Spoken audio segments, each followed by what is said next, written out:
Assalamualaikum. Belum terlambat lagi untuk saya mengucapkan selamat Hari Raya untuk tanggal 4 Mei 2022.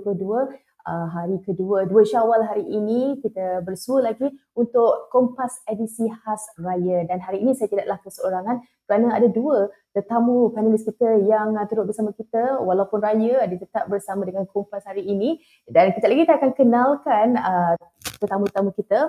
Tapi sebelum itu kita nak bagi tahu juga antara berkenaan dengan siaran hari ini, penonton anda di rumah boleh menonton secara live di laman portal Sinar Harian iaitu di www.sinarharian.com.my ataupun anda juga boleh saksikan di semua platform digital Sinar Harian sama ada di YouTube ke, di Facebook atau boleh ikuti juga kami di Facebook, Instagram, Twitter, TikTok page Rasuah Busters. Dan hari ini saya ingin memperkenalkan dua panelis kita di dalam talian iaitu Datuk Nazim Johan, Ketua Aktivis Persatuan Pengguna Islam Malaysia PPIM, dan juga kita bersama dengan Ustaz Haryanto Rizal selaku pendakwah bebas kita hari ini. Assalamualaikum kedua-duanya.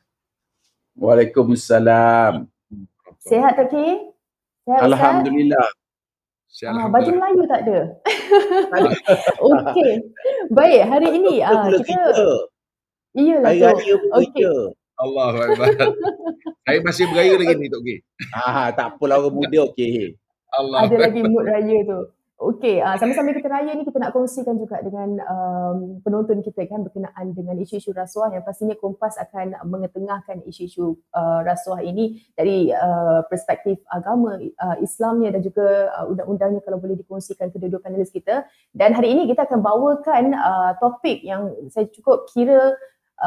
kira cukup senario sekarang ni memang sangat-sangat perlu diambil tahu. Bila hadiah jadi rasuah? Bila bercakap mengenai hadiah dan rasuah ini, hadiah pastinya pemberian yang mungkin dari mereka dalam apa-apa acara ataupun hari jadi dan sebagainya. Tapi ada juga antara segelintirnya menyalahgunakan peristiwa itu memberi untuk mendapatkan balasan yang boleh jatuh kepada rasuah. Kita nak mulakan dengan Datuk Nazim Johan terlebih dahulu kan, Tok Ki. Kalau boleh dikongsikan juga antara senario yang berlaku bila hadiah jadi rasuah ni, Tok Ki. Okey, macam ni ya. Mungkin kita boleh kongsi pengalaman lah sedikit ya. Tok Ki boleh kongsi pengalaman apa yang kita lalui dalam antaranya kerja-kerja menangani masalah-masalah alung. Pasal itu amat sensitif dan agak mencabar ya. Jadi sebenarnya bila kita mulakan kita punya agenda untuk membantu mangsa-mangsa alung yang dizalimi, kita pun tak tahu apa jenis perjalanan. Pasal sebelum ni tidak ada apa-apa organisasi yang menangani kes-kes berkaitan dengan alung. Jadi apa yang kita buat, kita turun padang lah. Tok Ki turun padang dan cuba buat apa yang boleh. Jadi Tok Ki teringatlah after sometimes kita dikenali sebagai kumpulan yang menangani kes-kes alung. Jadi alung pun sebenarnya ramai di luar sana. Kita diorang datang berjumpa, nak ajak makan lah, nak ajak apa. Alung ni dia kadang-kadang pelik sikit, dia nak bagi barang lah apa benda. Jadi yang Tok Ki nak share ni begini, diorang sentiasa hendak memberi. Dia nak memberi ni macam mungkinlah dia kononnya baik dengan kita, nak bagi duit, nak bagi barangan, nak bagi hamper, macam-macam lah nak bagi. Jadi ini yang Tok Ki nak cuba kongsi ya. Sampai satu masa ada yang hendak memberi dan pernah datang bawa duit sampai 60,000. Ada satu masa itu nak bagi tiap-tiap bulan 60,000. Jadi kita tanyalah apa you nak dengan apa ni, apa yang dia buat. Dia kata tak ada buat apa pun. Jangan buat apa-apa je. Itu yang dia nak. yang Tok Ki nak share sangat di sini adalah Mhm. kalau kita ambil duit Along itu, maka sudah tidak ada apa-apa yang kita boleh buat terhadap Along. Pasal Jadi dia terikat. menggunakan itu sebagai kaedah untuk rapat diri dengan dia dan untuk dengar cakap dia. Jadi kita sebenarnya sampai mewujudkan satu SOP pekerjaan di antara kalangan sukarelawan ini, di mana kita kata kita bila kita negotiate dengan dia orang, kita jumpa contoh di kedai mamak, sampai teh tarik tu pun make sure kita bayar sendiri. Dan teh tarik dia pun kita bayar lah. Faham supaya kita tidak terhutang budi. Jadi kerana line antara pemberian ikhlas dan rasuah ni pun kadang-kadang banyak dia punya apa ni kata orang, halus perbezaan tapi implikasi cukup besar. Jadi kita amat berharap perkara seperti ini dapat diketahui, terutama untuk pegawai-pegawai kerajaan. Ini cukup bahaya. Cukup bahaya kerana kita termakan budi. Dan kadang-kadang dia ajak kita, okey mari ke karaoke, nak bagi handphone lah, bagi macam-macam benda dia nak bagi. Jadi kalau kita termakan budi, kalau kita dah termakan budi, maka kita sukar nak buat apa-apa. Semalam dah elok karaoke dengan dia. Bila ada kes macam mana nak jumpa dia, kita nak beritahu, ni tak boleh ni, contohnya lah. Jadi perkara-perkara seperti ini kita kena faham dan hayati. Mempunyai matlamat untuk berbuat sesuatu dan jangan ada perkara-perkara yang kita buat itu melemahkan matlamat kita untuk melakukan apa yang benar. Tapi ini berlaku pasal ramai juga pegawai-pegawai kerajaan saya tahu di luar sana yang contohnya pergi berhibur di karaoke, makan lah apa benda, buat apa benda sajalah yang dia orang nak bagi dan bagi pula hadiah.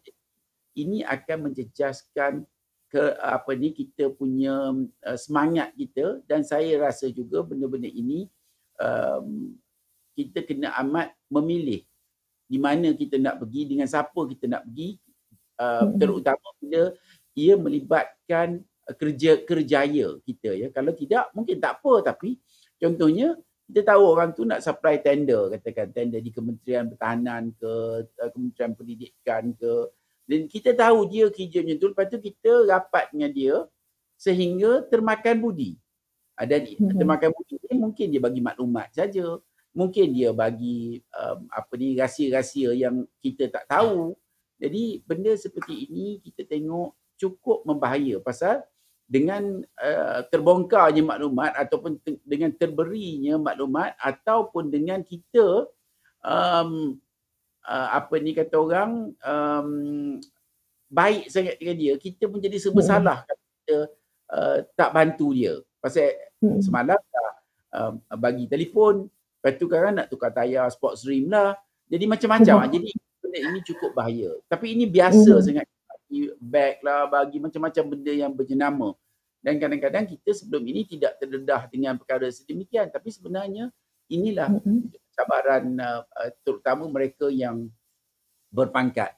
Dan kalau macam Tok Ki cakap tadi, kita yang tidak ada apa-apa pun, ada sekali tu Tok Ki nak dihadiahkan sebuah kereta Velfire baru untuk berkenalan dengan satu Tan Sri yang merupakan salah satu orang underworld yang besar lah.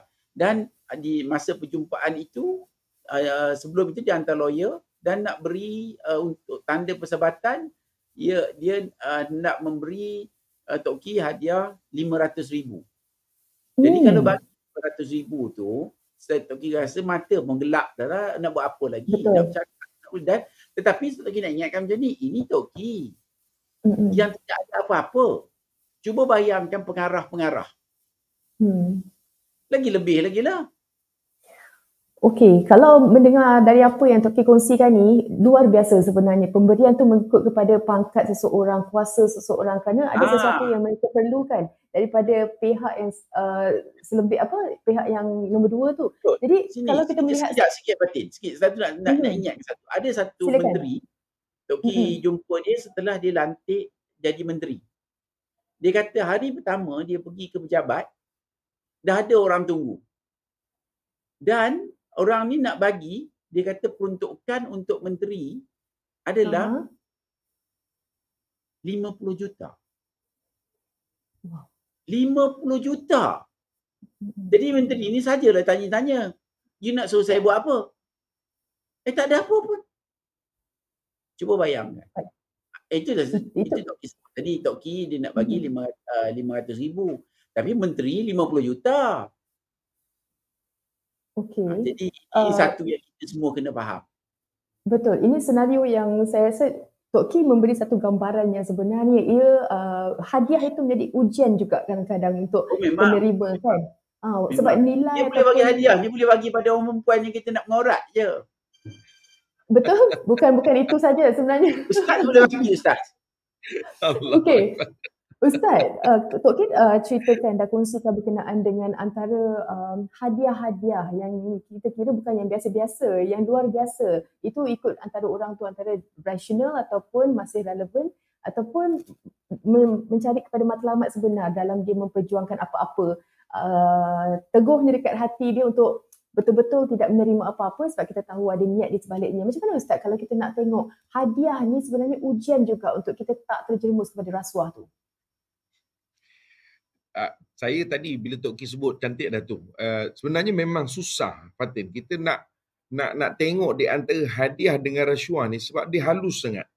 Pembeza dia tu halus sangat. Saya rasalah kalau Tok Ki boleh kita letak yang pertama asas dia, soal niat tu juga dia menentukan. Dan sebab itu dia ada satu kaedah kalau kita ni nak tahu niat kita ni betul tidak Tok Ki Fatin, disebut benda yang dosa ni ialah apabila kau rasa risau orang tahu. Maknanya kalau ada orang tahu dia takut. Tu maknanya kau bersalah lah tu. Maknanya kalau orang tahu kau ambil terima hadiah tu, apa rasa? Kau rasa risau tak? Kalau kau rasa risau, itu menunjukkan benda tu salah. Salah. Itu paling simple lah untuk kita. Kadang-kadang mungkin kita rasa ini macam mana ini orang bagi hadiah ni boleh lah, boleh. Tapi dia tengok kalau engkau rasa tak nak orang tahu dan kau rasa resah, itu menunjukkan bahawa benda yang kau buat tu salah. Itu asas lah yang paling simple Fatin. Tapi sebenarnya dalam konteks hadiah ni, kalau kita tengoklah Fatin, mungkin Ustaz cakap dari satu sudut nas lah sebab Tok Ki dia memang Masya Allah, saya sebenarnya selalu ikut Tok Ki selalu dengar Tok Ki bercakap dan hari ni dapat bersama dengan Tok Ki dalam Kompas ni. Dan sebab itu Tok Ki ni orang yang memang duduk terus dalam lapangan.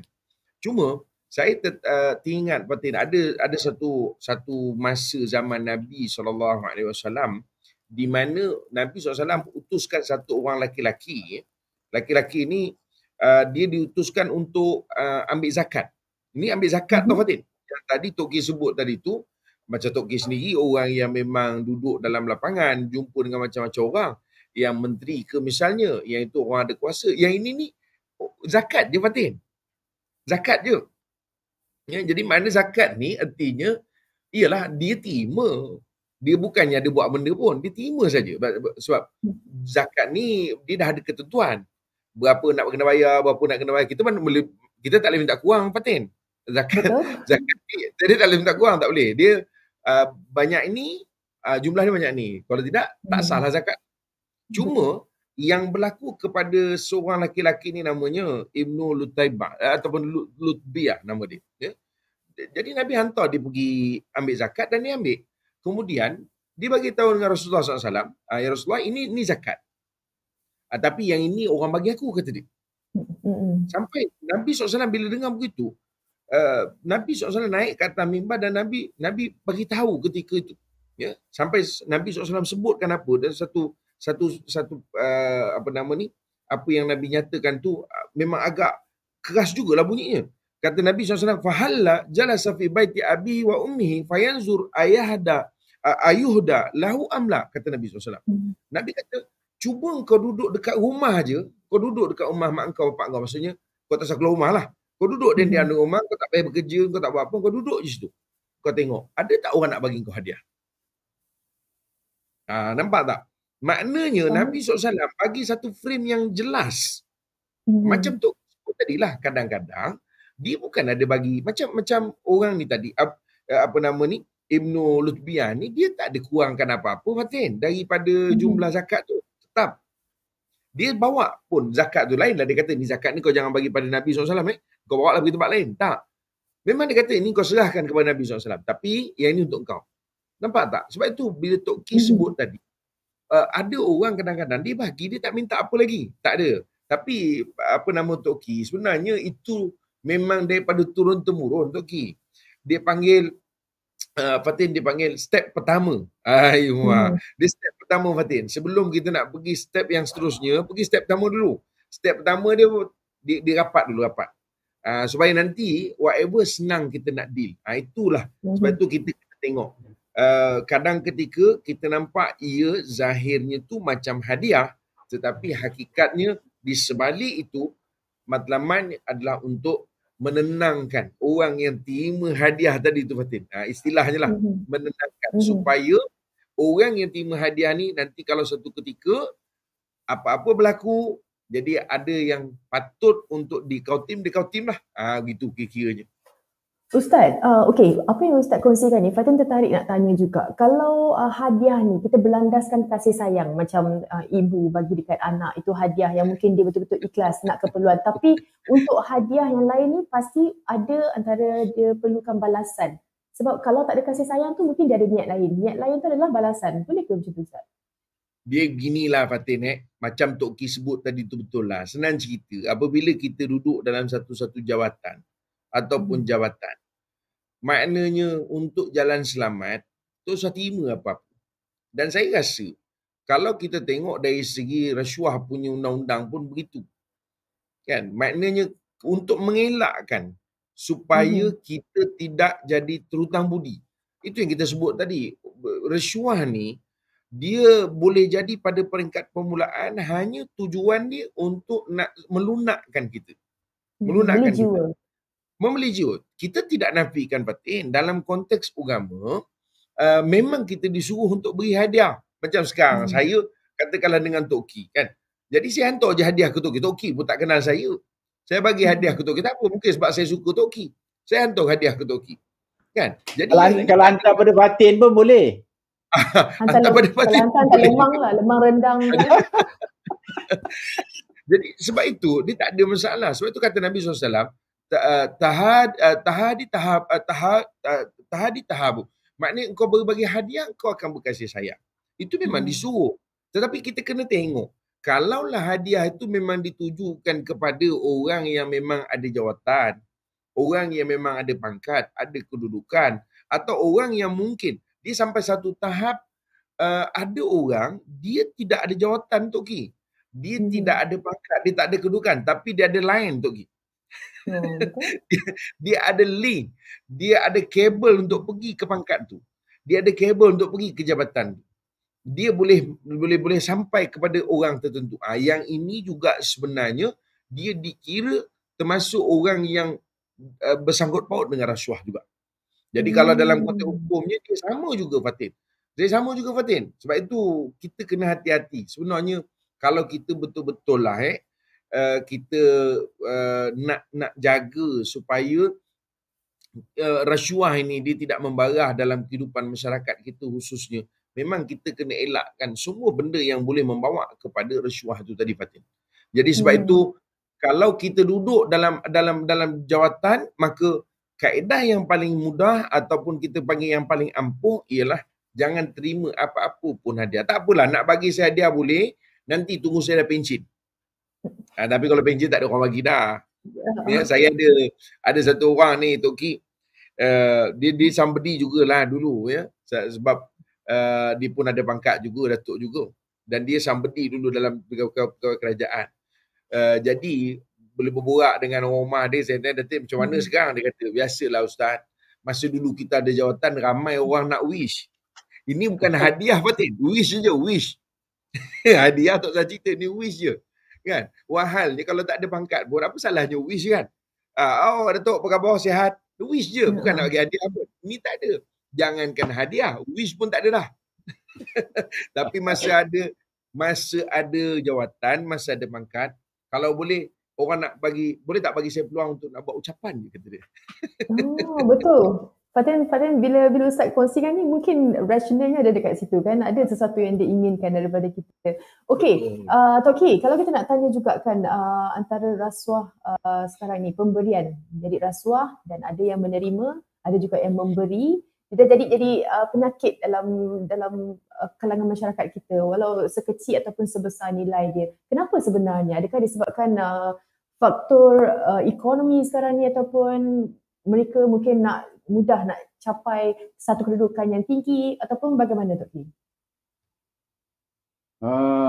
Macam ni lah mungkin kita, kalau kita ambil daripada sudut mungkin apa yang berlaku setiap hari, orang biasanya memerlukan sesuatu benda dalam kehidupan, ya. Bila kita tengok perkara ini berlaku, kita boleh perhatikan ya, yang berlaku ini macam Ustaz sebut tadi, bila kita ada sesuatu, ada network, ada kuasa, jadi orang akan lihat itu sebagai satu peluang. Terutama kalau kita tengok ya, kawan-kawan kita orang Cina, dia orang adalah survivor dan dia orang juga berniaga. Survivor dia maknanya dia baca ke depan. Kalau orang Melayu ni, kalau kebiasaannya orang Melayu ni dia kurang sikit. Dia kurang arif bahagian nak menjaga hati orang ni.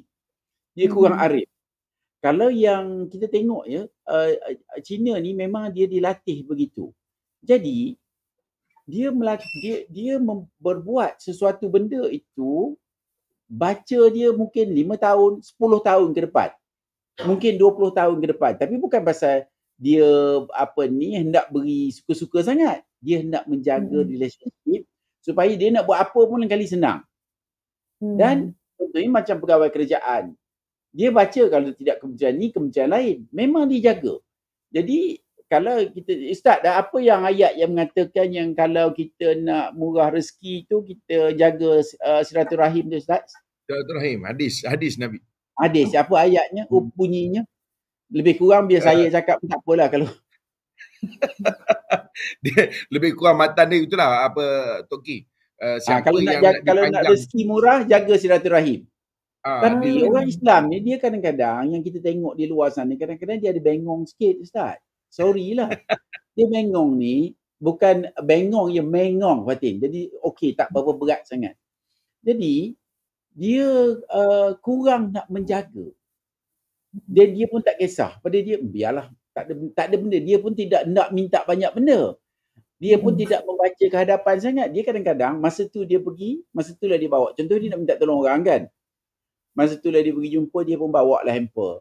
Mana dia kurang pandai. Maknanya kalau Cina dia pandai. Dia tahun dia jaga tu. Jadi dia tahu boleh bantu. Dan benda ini bila dibantu jadi mudahlah kerja dia. Jadi daripada yang mungkin tak dapat, boleh mudah dapat. Saya nak share satu cerita. Cerita ni cukup besar lah pada saya ertinya. Ada di satu negeri, saya tak sebut nama, saya tak sebut siapa lah pasal benda ni dia sensitif. Kerajaan memilih menteri besar yang baru. Parti telah lulus dan dia pun dah, yang nak dipilih dia pun dah tahu nak jadi menteri besar ni. Menteri besar ni besar, bos. Jadi lepas tu tiba-tiba tak jadi. Daripada telah dipilih, parti dah lulus, tak jadi. Bila dia siasat, rupanya beberapa hari sebelum itu, setelah nama tu diberi kepada Sultan, dia ni strict sikit. Diketahui oleh masyarakat itu dia ni agak strict. Ada business associate dia ni, Sultan ni pergi, Cina ni pergi jumpa Sultan dan kata, dia ni susah lah tuanku. Nanti kalau dia jadi menteri besar, kita pun susah lah. Dan dia ni keluar masuk rumah Sultan. Istana Sultan. Untuk maklumat, walaupun parti telah lulus, tak jadi dia menteri besar. Cuba bayangkan. Pasal silaturahim ni yang dijaga tak? Saya tak tahulah ramaan silaturahim kepada Cina ni. Tidak. Tapi maknanya dia menjaga. Sampai power dia sampai begitu jadi. Dia nak cakap je apa saja. Pasal dia jaga silaturahim. Contohnya lah Musang King kejap-kejap sampai istana. Kejap-kejap sampai pejabat KSU. Kejap-kejap macam-macam segala benda dia bagi. Jadi ini yang kita lalui hari ini. Yang menyebabkan kebanyakan keputusan merupakan yang telah diatur oleh mereka yang mempunyai laluan. Sebab itu kadang-kadang dia orang kata kita kalau tak ada network tak payahlah. Memang masuk beli tender pun sampai ratus ribu pun tak payahlah. Contohnya. Jadi ini berlaku sangat-sangat. Toki ada satu kawan, captain. Captain ni dia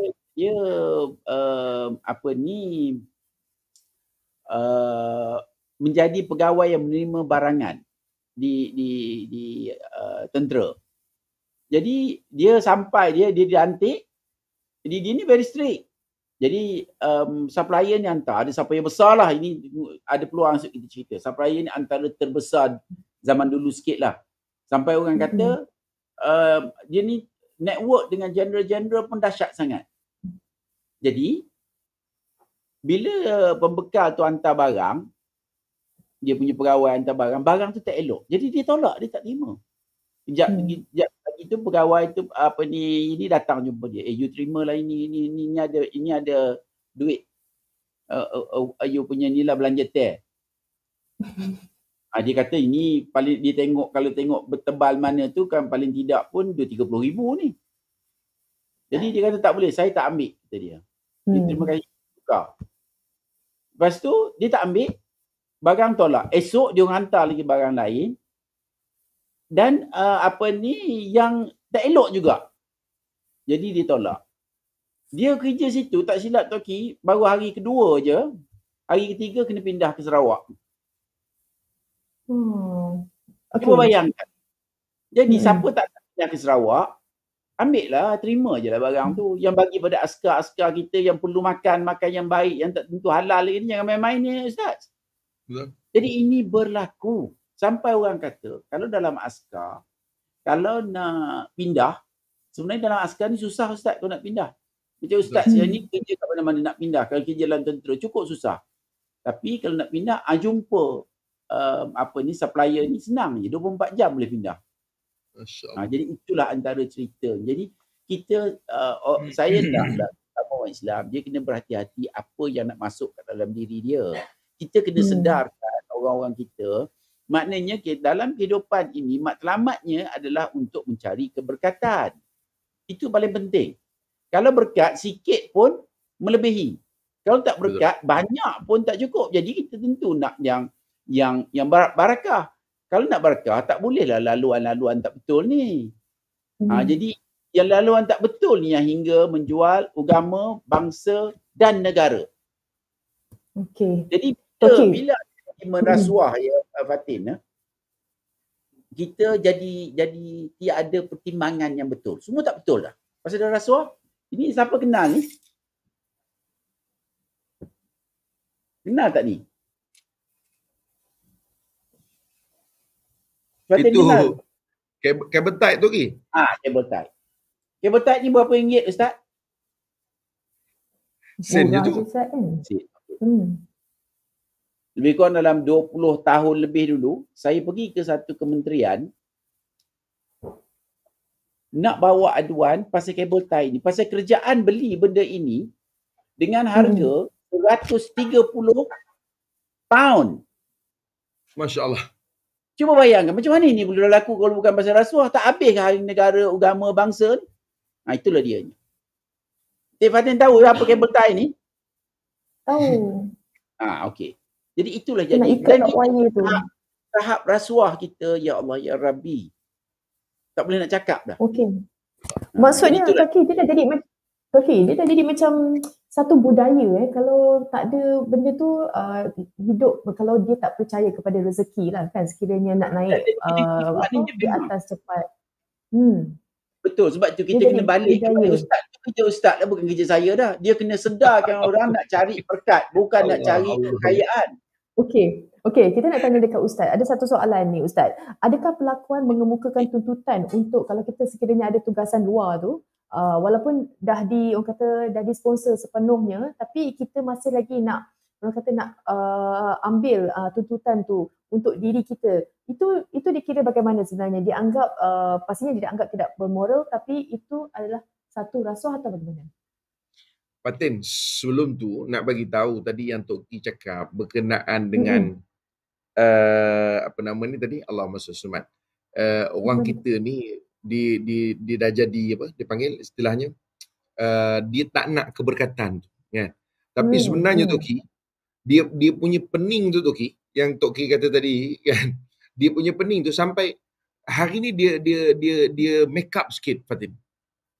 Dia make up macam mana? Okey, ini bukan rasuah, ini pergi umrah kata dia. Pergi umrah. Ya, dulu orang bagi candat sotong, macam Tok Ki sebut tadi lah, travel lah mana. Sekarang ni oleh kerana nampak benda tu dia tak berapa cantik. So okey, kita bagi pergi umrah lah.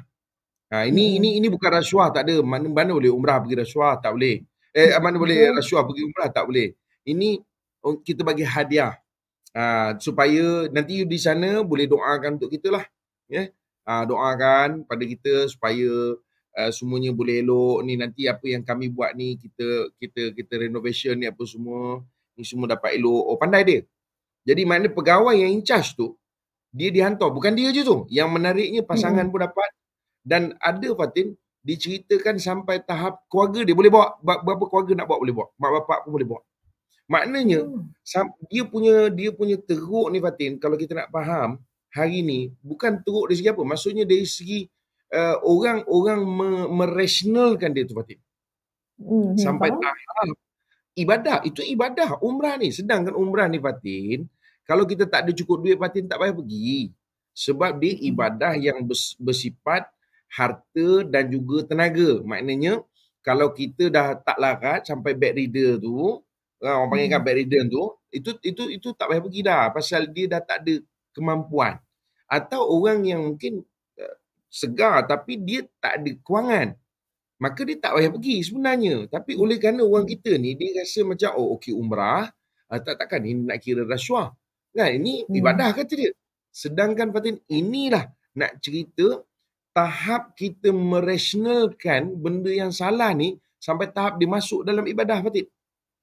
Dia punya berat dulu jarang kita dengar. Biasa orang pergi ke candat sotong sebagainya. Tapi mungkin agaknya hari ni sampai begitu keadaannya, orang cuba merasionalisasikan soal rasuah ni. Tadi Fatin sebut pasal orang yang pergi kemudian dah ditaja tapi dia buat claim mileage lah dan sebagainya. Pertama Fatin, sebab itu rasuah ni sebenarnya dia adalah isu integriti. Rasuah ni isu integriti. Isu integriti. Kalau orang yang ada integriti, dia tidak akan ambil rasuah. Sebab itu isu dia integriti. Maka orang yang seperti ini Fatin sebenarnya, walaupun kita nampak lah, dia bukannya buat apa, dia dah ditaja betul lah, tapi kan dia ada hak juga untuk claim. Dan maknanya dia bukan bohong Fatin, dia tak bohong. Memang dia pergi. Dia kena pergi ke audition khusus 3 hari, dia kena lodging, semualah everything.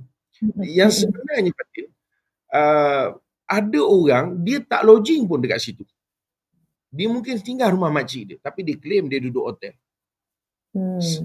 Ini sebenarnya isu integriti. Dan kalau kita tengok dalam konteks rasuah, itu termasuk sebab rasuah dia terpaksa dia cover up semua Fatin. Kalau kita hanya nak kira bila dia datang memberi, menerima saja baru dikira rasuah, maka akhirnya orang akan cuba kona. Sebab itu dalam konteks ni Fatin, integriti itu tidak ada dan dia tetap termasuk bawah enactment rasuah tadi. Kalau dalam konteks negara kita Malaysia lah, dia tetap masuk.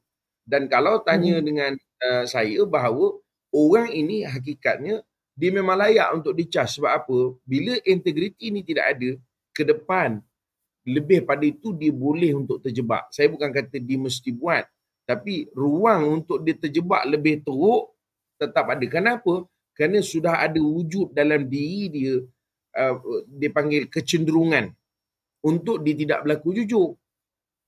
Jadi maknanya mudah untuk ke depan kalau sekiranya dia terus terjebak.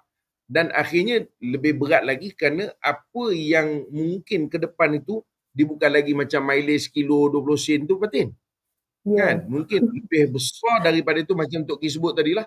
Kan? Kalau dah sampai 500 juta, jangan buat kerja. Jadi sebab itulah kenapa saya kata bahawa bukan saja Fatin kata tadi yang dah ditaja tu, dia claim tu kira rasuah, termasuklah orang yang dia tak lodging pun dekat situ. Dan dia ambil alamat orang tak mana-mana kan untuk diisi. Itu juga dikira sebagai orang yang pecah amanah, orang yang tidak ada integriti. Dia jadi berkaitlah antara pecah amanah, menjaga integriti, mungkin dia selaku PBT dan sebagainya. Okey, Tok Ki, macam mana sebenarnya untuk kita kalau kita melihat kepada hadiah ini menjadi rasuah. Rasuah ini kita tak nak berleluasa dalam kalangan masyarakat kita kerana apa? Bila kita dah didik antara budaya itu dalam kalangan masyarakat, dia akan turun-menurun. Benda ni takkan habis. Lagi-lagi banyak cabang idea dia nak adakan untuk dia nak menghalalkan cara tu kan. Macam mana sebenarnya Tok Ki antara usaha-usaha untuk kita membendung dalam kalangan-kalangan kita, anak-anak khususnya masyarakat sekali? Okey, sebenarnya kalau ikut pandangan Tok Ki lah, yang nak menyelamatkan kita adalah agama kita. Yang dapat memberi kita arah tuju. Yang betul. Yang betul. Pasal yang amalan yang tak betul pun banyak juga sekarang ni. Jadi kita pun jadi macam huru-hara. Pasal kita tidak mengamalkan amalan Islam itu mengikut yang sebenarnya. Jadi kita kena berbalik kepada agama kita. Pasal Islam bila orang Arab agama Islam turun di Mekah, kita tengok perbezaannya, kualitinya macam mana. Kualiti orangnya. Pasal kita ni kena melalui proses pendidikan yang betul kepada masyarakat itu sendiri. Dan ini perlu diterima sebagai satu budaya baru. Pasal sekarang ni budaya kita dah macam huru-hara. Jadi yang kita hendak buat adalah untuk menjadikan amalan ini, pegangan kita ini sebagai budaya baru untuk mengubah masyarakat kita. Pasal selagi kita rasuah ni kadang-kadang tak nampak besar, tapi orang masuk senjata, masuk dekat ikan ke apa benda, bagi duit RM20-30 pun lepas juga. Jadi ini nampaknya sikit tapi dia punya implikasi cukup besar. Jadi kita kena didik masyarakat. Ini perlu dah turun kepada masyarakat ya, supaya masyarakat boleh melakukan amalan baik ini sebagai satu budaya baru kita. Contohnya kita tengok ya, kalau zaman dulu kalau seseorang menteri ya buat sesuatu yang tak betul, ada yang letak jawatan. Dan pegawai pun gitu. Kalau di Jepun ada yang bunuh diri pasal dia pegang kepada sesuatu. Jadi kita kena balik pada pegangan kita yang betul. Yang mana mungkinlah minta ustaz tu dia buat apa kaedah kita untuk pergi ke hati. Pasal kalau kita dapat mengubah hati, maka kita berjaya lah. Tapi kalau setakat nak buat undang-undang pun tak sampai ke mana pada saya lah. Jadi kita kena tentukan apa yang kita nak buat ini mengubah hati. Pasal bila hati itu baik, baiklah segala-galanya. Kita kena berpegang teguh kepada apa yang kita cerita pasal hati tadi. Dan kita nak hati yang baik, nak hati yang tenang, kena makan yang baik-baik. Jadi dia satu proses itu untuk kita membawa kesedaran. Mungkin ustaz kena buat khusus ke yang betul-betul yang membawa kesedaran baru ini kepada kita semua. Pasal kalau kita tengok sebenarnya hari ini kita boleh katakan kebanyakan kita pegangan tu pun tak ada. Kalau ada pegangan pun tak kuat. Jadi ini memang amat berbahaya untuk negara dan untuk kita membina masyarakat. Pasal ia tidak ada kesan. Jadi ini kena turun kepada family dan kena bermula pada family. Pasal dia macam ni ya Fatin ya. Kalau kita nak betulkan sesuatu budaya, ia perlu pergi kepada family dulu. Pasal di situlah kita didik anak-anak kita didik keluarga kita. Bukan setakat budaya tidak rasuah, segala-gala. Tiada pembaziran, rajin, pegang cakap untuk membawa perubahan. Barulah daripada family dia pergi kepada kampung tu. Kampung tu pergi.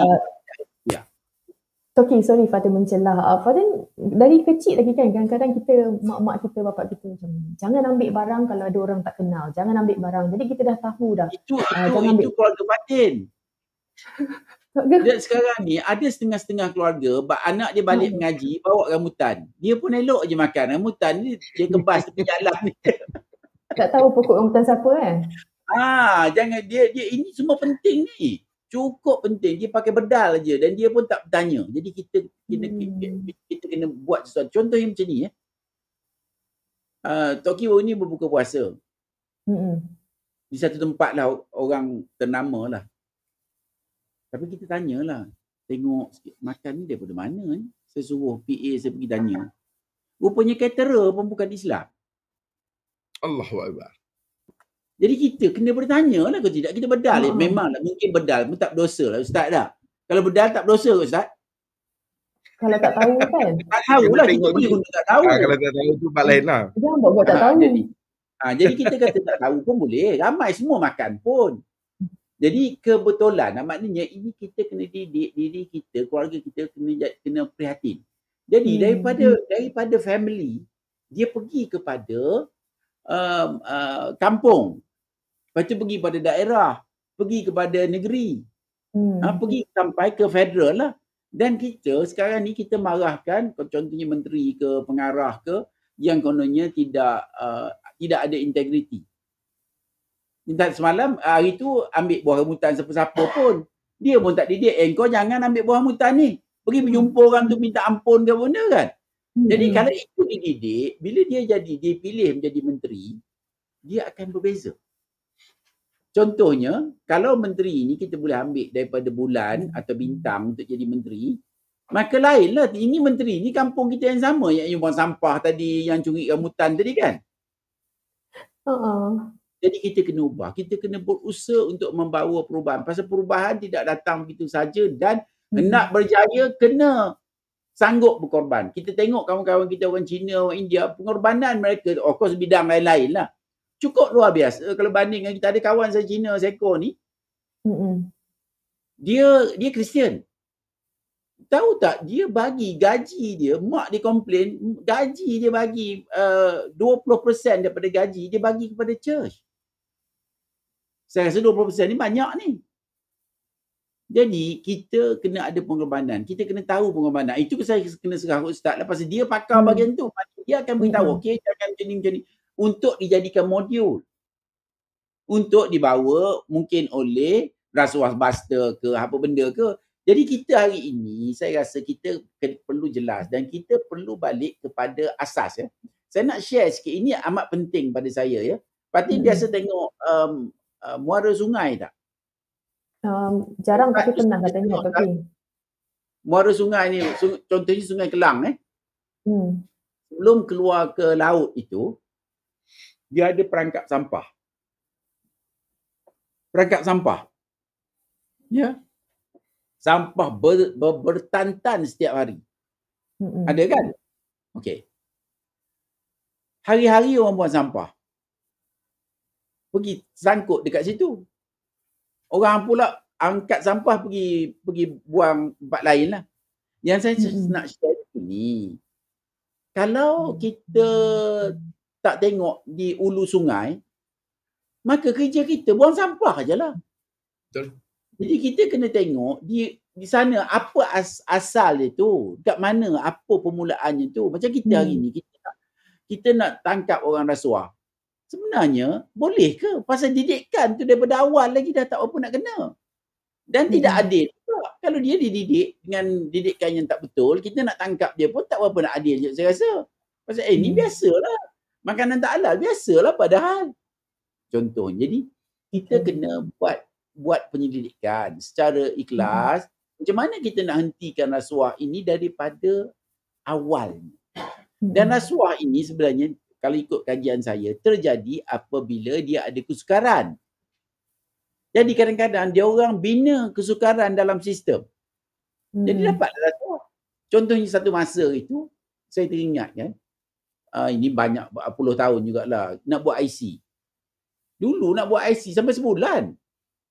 Jadi, rakyat ni, on the ground ni, jadi serba salah sampai cari siapa boleh tolong buat IC, bayar RM50 nak cepatkan IC. Kalau IC cepat, tak payahlah bagi rasuah, betul tak? Pasal dah ada mudah-mudah. Jadi, kalau sistem kita mudahkan, tak adalah keperluan untuk kita berrasuah.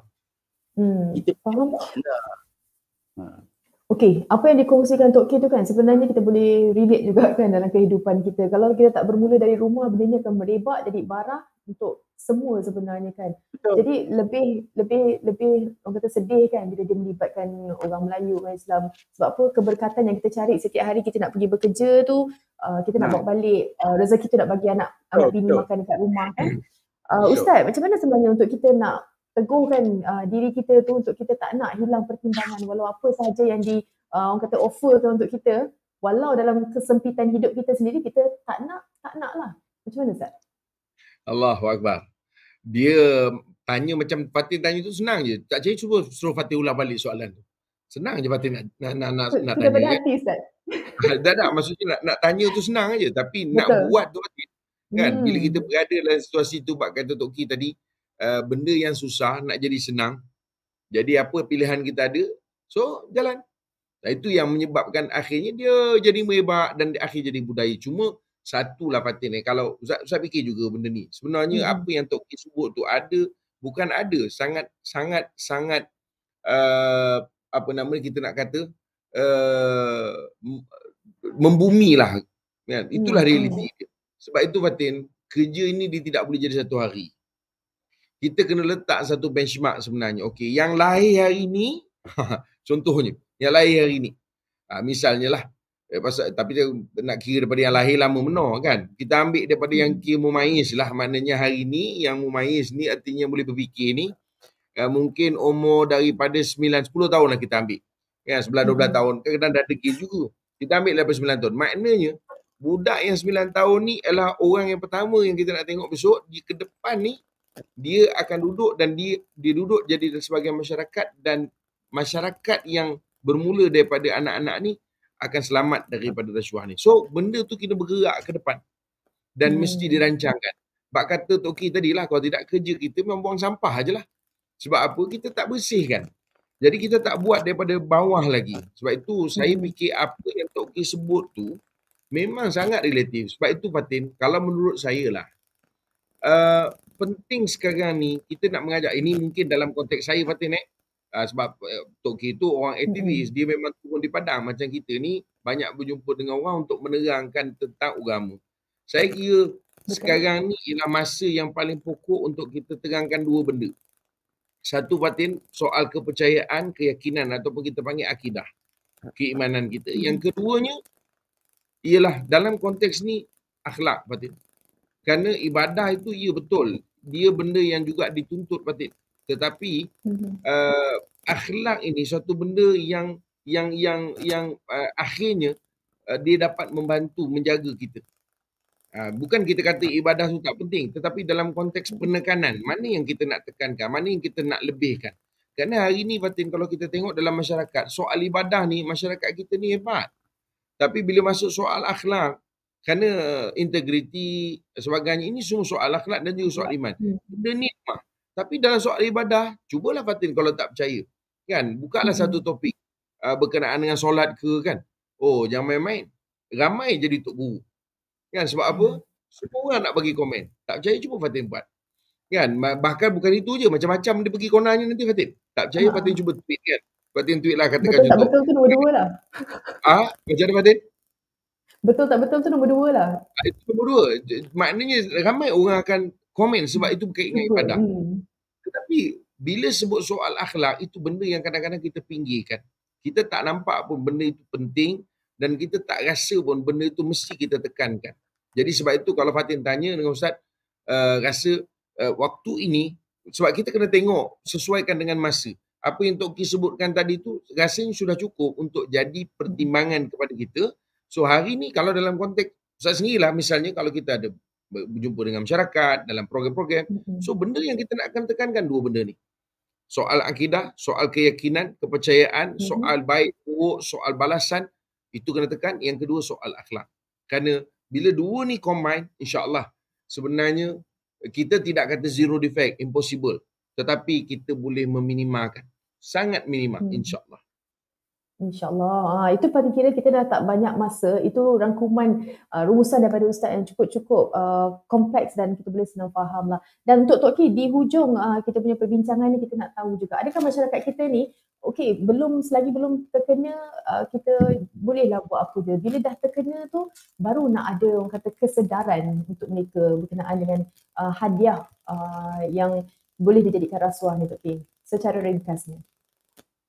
Bila dah terkena. Inilah maknanya kita kena mulakan kehidupan kita ini dengan matlamat mencari keberkatan hidup. Jadi dia menyeluruh, dia bukan sebagai rasuah saja. Dalam kalau kita membazir pun tak berkat juga. Jadi langkah yang lebih mudah adalah menjadikan beberapa perkara asas ini matlamat hidup. Maknanya kalau yang baru berumah tangga itu dia seharusnya duduk apa nak buat. Apa yang tak boleh buat, apa yang boleh buat supaya kita rancang masa depan. Supaya anak-anak kita ada perancangan yang kita nak buat. Macam mungkin buku keluarga yang menyatakan kita tak ada nak ambil rasuah, kita tak nak ada pembaziran, kita nak sihat, kita tak nak kita perlu buat lawatan kepada keluarga kita, pak saudara, mak saudara kita sebulan sekali ke, dan balik kampung berapa bulan. Mana kita kena ada asas yang jelas. Macam kita nak pergi semayang pun, kena ada arah tuju kiblat yang jelas. Dan ini pun Tok Ki saja nak touch juga. Tok Ki tengok, cek arah kiblat ni banyak sangat yang lari. Benda ni mungkinlah jauh sikit. Tapi saya nak share, Fatin pun share ya. Pergilah tengok, kadang-kadang kiblat ni huru-hara. Dan 1 degree kita lari, dia lebih kurang 100 kilometer. Jadi takut daripada ke arah Kaabah, ke arah Afrika, mana pun tak tahulah tu. Jadi maksud sebab teknologi ke?